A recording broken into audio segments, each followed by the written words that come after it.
Hello everyone, today's our topic is structure of kidney. Kidney क्या है? ये एक ऑर्गन है। इसका फंक्शन क्या है? इसका फंक्शन है प्यूरिफिकेशन ऑफ ब्लड। हमारे बॉडी में जो भी ब्लड फ्लो कर रहा है ना, उसके अंदर बहुत ज़्यादा वेस्ट मटेरियल होता है as well as useful material होते हैं, ठीक है। तो उसको प्यूरिफाई करने का काम कौन करता है? किडनी। ओके, हमने इसको एक्सक्रीटरी सिस्टम में पढ़ा था। आज हम देखेंगे इसकी जो भी इनर स्ट्रक्चर होती है उसको, ठीक है। अब देखो, ये होती है उसकी जो inner structure of the kidney. जो किडनी है वो बहुत ज़्यादा एक्सक्रीटरी यूनिट, जिसको हम बोलते हैं नेफ्रॉन। किससे मिलके बनता है? ये नेफ्रॉन से मिलके बनता है। ये है पूरा स्ट्रक्चर नेफ्रॉन का। ओके, अब जो ये नेफ्रॉन है, ये एक यू शेप का क्या है? देखो, ये क्या है कि यू शेप का एक बैग है। जो इसका अपर एंड है, नेफ्रॉन का जो अपर एंड है, उसको बोलते हैं हम बोमान कैप्सूल। उसको हम क्या बोलते हैं? बोमान कैप्सूल। और जो इसका लोअर एंड है बोमान कैप्सूल का, जो बोमान कैप्सूल का लोअर एंड है, वो ट्यूब शेप का है। किस शेप का है? ट्यूब शेप का है। देखो, ये इस टाइप से, ये किस शेप का है? ट्यूब सी शेप का है, जिसको हम बोलते हैं ट्यूबुल्स। समझ आया? जो किडनी है, बहुत सारी एक्सक्रिएटरी यूनिट, जिसको हम बोलते हैं नेफ्रॉन, उससे मिलके बनती है। जो नेफ्रॉन है वो क्या है? एक यू शेप का बैग है, जिसका जो अपर एंड है उसको हम बोलते हैं बोमान कैप्सूल। और जो बोमान कैप्सूल का जो लोअर एंड है वो ट्यूब शेप का है, जिसको हम बोलते हैं ट्यूबुल्स। समझ आए यहाँ तक? अब इन दोनों थिंग्स को मिला के, इन दोनों को मिला के हम क्या बोलते हैं?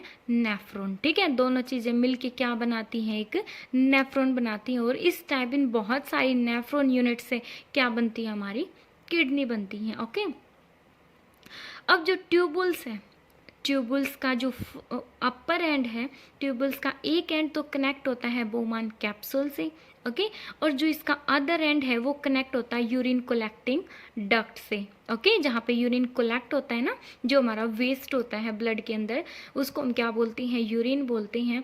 जो ट्यूबुल्स है उसका फर्स्ट एंड, एक एंड कनेक्ट होता है बोमान कैप्सूल से, and other end is connected to urine collecting duct. Okay, यहाँ तक समझ आया? अब जो बोमान कैप्सूल है उसके अंदर बहुत सारी ब्लड कैपिलरीज होती हैं। उसके अंदर मे बी आप बोल सकते हो bundle of blood capillaries present होती हैं। देखो, ये दिखा रखी, यहाँ पे शो रखी होंगी। उसको हम बोलते हैं ग्लोमरुलस। उसको हम क्या बोलते हैं?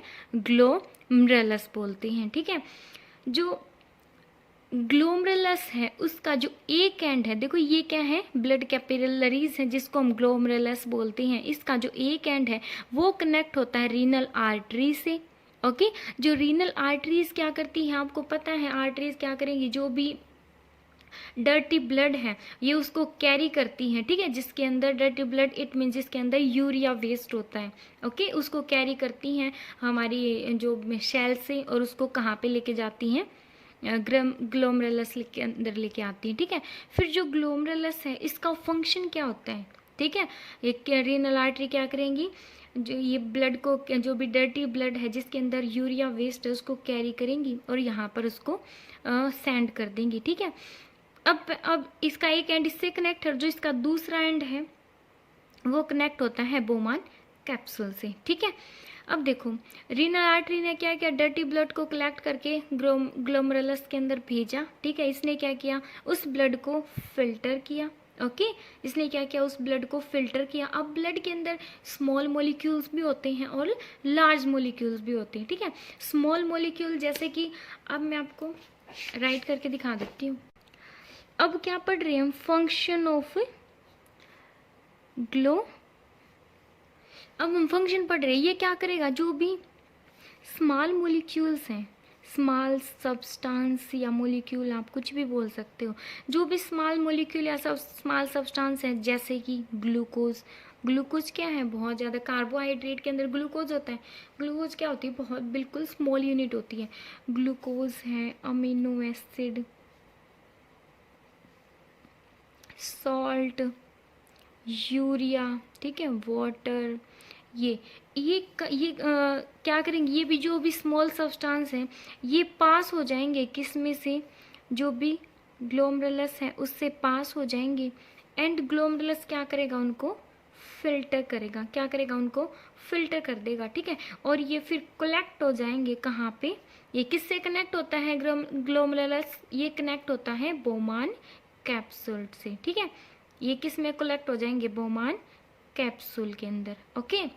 अब ये तो थे स्मॉल मोलिक्यूल की बात। अब अगर लार्ज मोलिक्यूल होते हैं जैसे कि प्रोटीन, प्रोटीन क्या होता है, एक बहुत जगह पे आपने देखा होगा ह्यूमन डाइजेस्टिव सिस्टम जब मैंने कराया था, जो प्रोटीन का डाइजेशन है वो बहुत जगह पे होता है।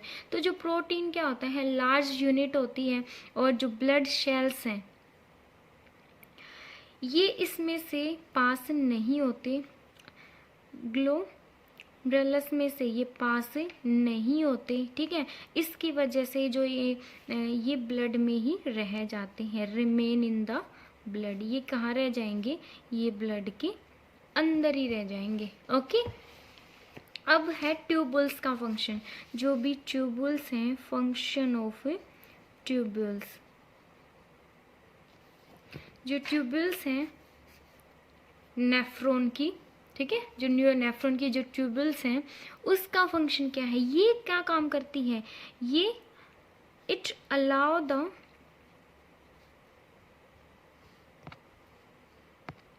अब है ट्यूबुल्स का फंक्शन। ये क्या करता है, इट अलाउ द रीएब्जॉर्प्शन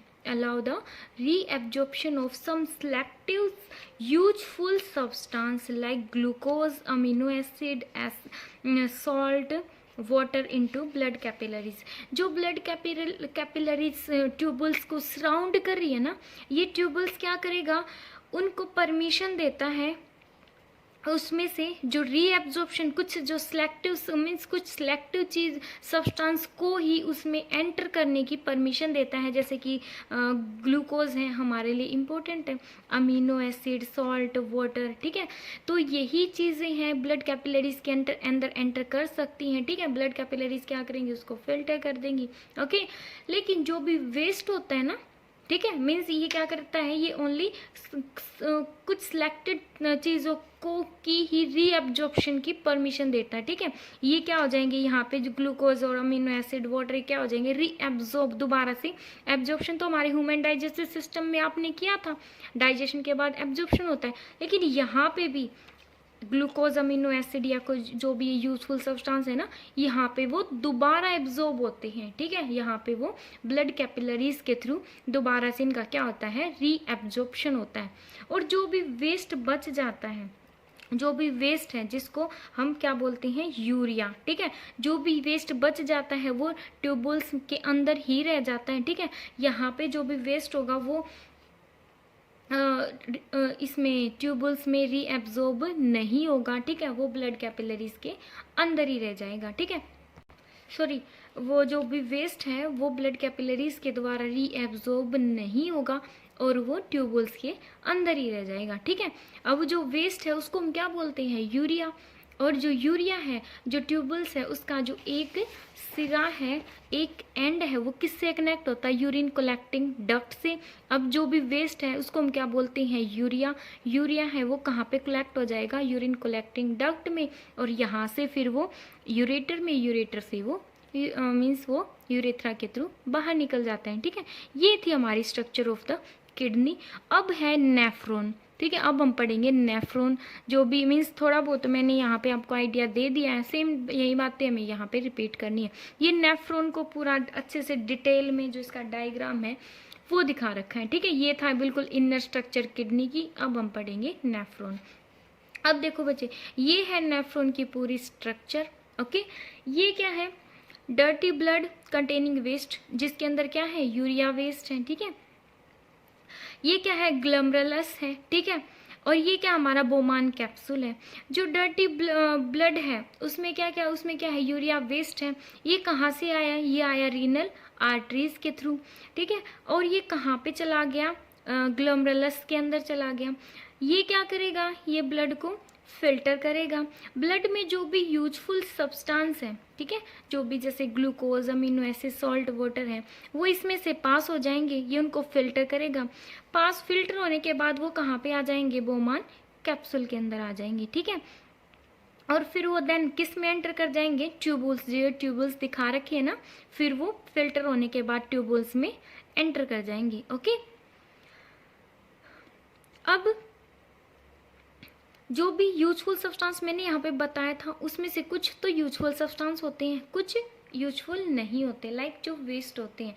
जो यूजफुल सब्सटेंस है जैसे कि glucose, amino acid, most of the salt, most of the water, वो तो क्या हो जाएंगे, ट्यूबल्स में रीएब्जॉर्ब हो जाएंगे। ठीक है, ट्यूबल्स का फंक्शन ही होता है कुछ सिलेक्टिव चीज़ों को ही रीएब्जॉर्ब करने की परमिशन देता है। ठीक है, किसके अंदर, ब्लड कैपिलरीज के अंदर। तो ट्यूबल्स क्या करेगा, उनको रीएब्जॉर्ब कर देगा। ठीक है, किसके थ्रू, ब्लड कैपिलरीज के थ्रू जो सराउंड कर रही हैं ट्यूबल्स को। ओके, और जो भी वेस्ट है, जो भी वेस्ट है वो क्या हो जाएगा, वो नेफ्रॉन के अंदर, जो ये ट्यूबुल्स हैं वो उसी के अंदर रह जाएगा। ठीक है, किसका ट्यूबुल्स है ये, नेफ्रॉन का। इन दोनों चीज़ों को मिला के हम क्या बोलते हैं, नेफ्रॉन बोलते हैं ना। तो जो वेस्ट है वो किस में रह जाएगा, ट्यूबुल्स में रह जाएगा। ओके, अब जो ये वेस्ट होता है ना, जो लिक्विड वेस्ट होता है, जो लिक्विड बच जाता है एज ए वेस्ट के रूप में, उसी को हम बोलते हैं यूरिन। उसको हम क्या बोलते हैं, यूरिन बोलते हैं। अब जो नेफ्रॉन है, ये काम हो गया बोमांस कैप्सूल और ट्यूबुल्स का को हम इकट्ठा मिला के हम क्या बोलते हैं, नेफ्रॉन बोलते हैं। अब जो नेफ्रॉन है वो क्या करेगा, वो यूरिन को कैरी करेगा, कहाँ से, कलेक्टिंग डक्ट से। ठीक है, यहाँ पे क्या हो गया, जो यूरिन है वो यहाँ पे आ गया ना। अब जो नेफ्रॉन है वो क्या करेगा, यूरिन को कलेक्टिंग डक्ट से कैरी करेगा। ओके, और कहाँ पे सेंड कर देगा उसको, यूरेटर में सेंड कर देगा। ठीक है, अब जो यूरिन है वो यूरेटर से, जो ब्लैडर होती है, ब्लैडर क्या होता है, एक बैग होता है जहाँ पे यूरिन स्टोर होता है। अब वो कहाँ पे चला जाएगा, जो यूरिन है वो ब्लैडर के अंदर चला जाएगा। ब्लैडर के अंदर वो उस टाइम तक फिर वो ब्लैडर से वो चला जाएगा यूरेथ्रा में।